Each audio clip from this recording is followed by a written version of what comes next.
Welcome to another episode of the UCLA Bruins Insider Podcast. As always, I'm your host, Connor Moreno, lead writer for UCLA Bruins on SI. Today's topic, we're going to talk a little bit about football recruiting. We're in a massive week of recruiting, a bunch of commitments coming out as the dead period kind of rolls around and the training camps and everything starts to start up. So, we're going to go through like a little list of potential targets and kind of updates that we see from other sites about intel on what the prospects are doing for UCLA and how close the Bruins are to actually landing them. So big recruiting week ahead.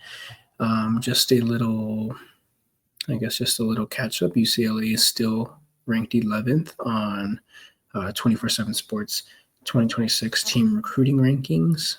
They lost out on a 3-star defensive back the other day, but they still have some commitments rolling out their decision soon, namely 4-star quarterback Oscar Rios on Friday is going to announce his decision between Arizona and UCLA.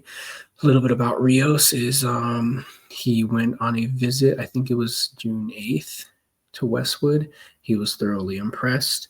Going into his recruitment, UCLA kind of felt like a shoe-in to go ahead and get him, but then you had, the transfers from Nico Iamaleava and his brother Madden, who's a freshman.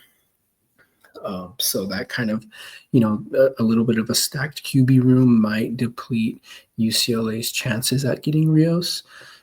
So that's an interesting factor. But, regardless of that happening, he still went on a visit. He still was thoroughly impressed, and he still locked in UCLA to his top two alongside Arizona. So, that was Rios.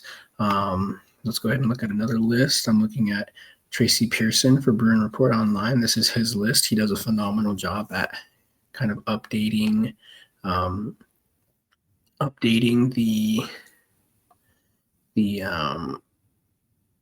the status of the various recruits that UCLA is targeting. So obviously the most important one is 4-star running back Brian Bonner. UCLA still kind of in the race. Not too sure when he's going to announce his commitment, but it's not looking too good for the Bruins.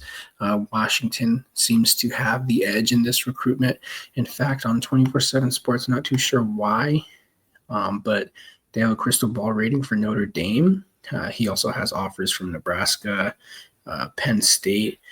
I'm not too sure if the crystal ball for Notre Dame is a mistake or not, but according to Pearson, he thinks that the chances are better for Washington and for the Huskies.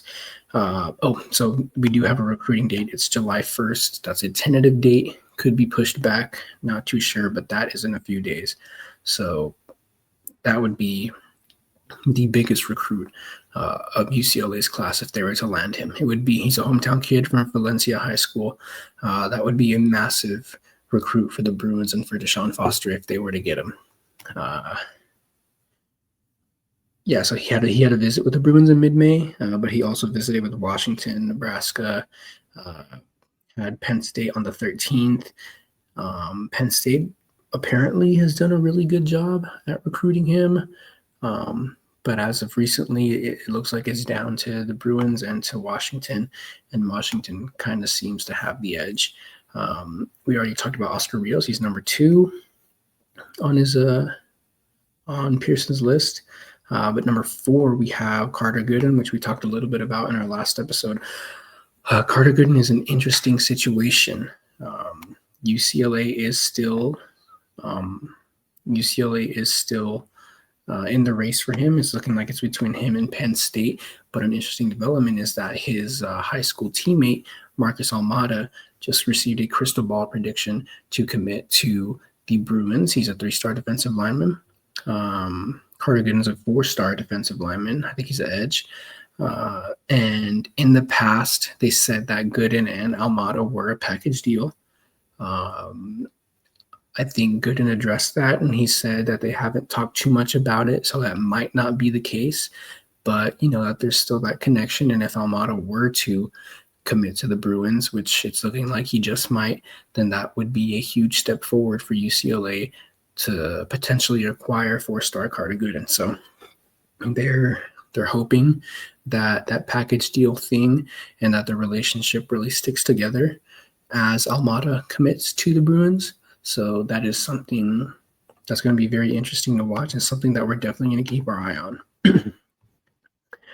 Next one, we have Tufanua Ionatana Umukais, or TI, as he's commonly referred. He's also a four-star defensive lineman. The Bruins are still in this race, ironically, just the same way as it is with Bonner. They're competing against Washington for TI's commitment. He would be another great recruit. This is what Pearson wrote about him, said he's visited Stanford, UCLA, and Washington, and has North Carolina and hometown schools, Colorado and Colorado State, coming up. UCLA is in a very good spot for him. Washington was seemingly felt to be a threat, but he still has Colorado on the docket. I think T.I. is from Colorado. Yeah, he's from Inglewood.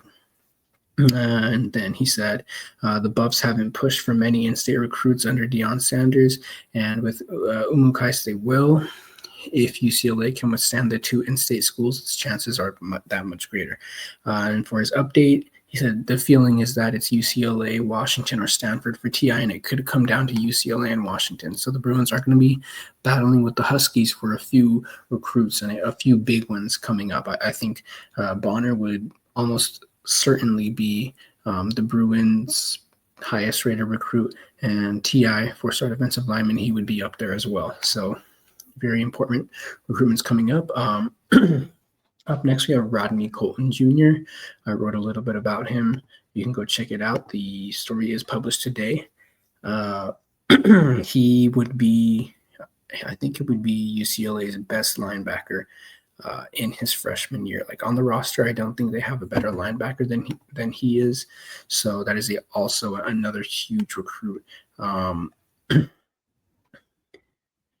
Let's see if we look at his 24/7 profile.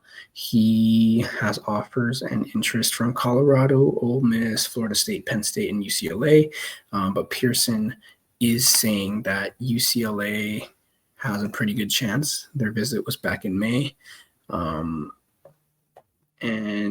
they also said that the feeling is that he'll end up at one of the East Coast schools that has a big NIL and revenue sharing plan for Rodney Colton Jr. So that's going to be interesting for them to see. I mean, a bunch of 4-stars on this list that are linked to UCLA that have definitely a good chance at landing in Westwood, and that if they were to commit, they would just add to what's been a massive recruiting class for Deshaun Foster and UCLA.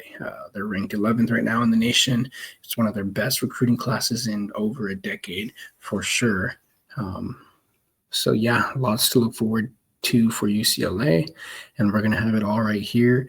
Thank you again for watching and listening to the UCLA Bruins Insider Podcast. As always, I'm your host, Connor Moreno, and we'll see you tomorrow.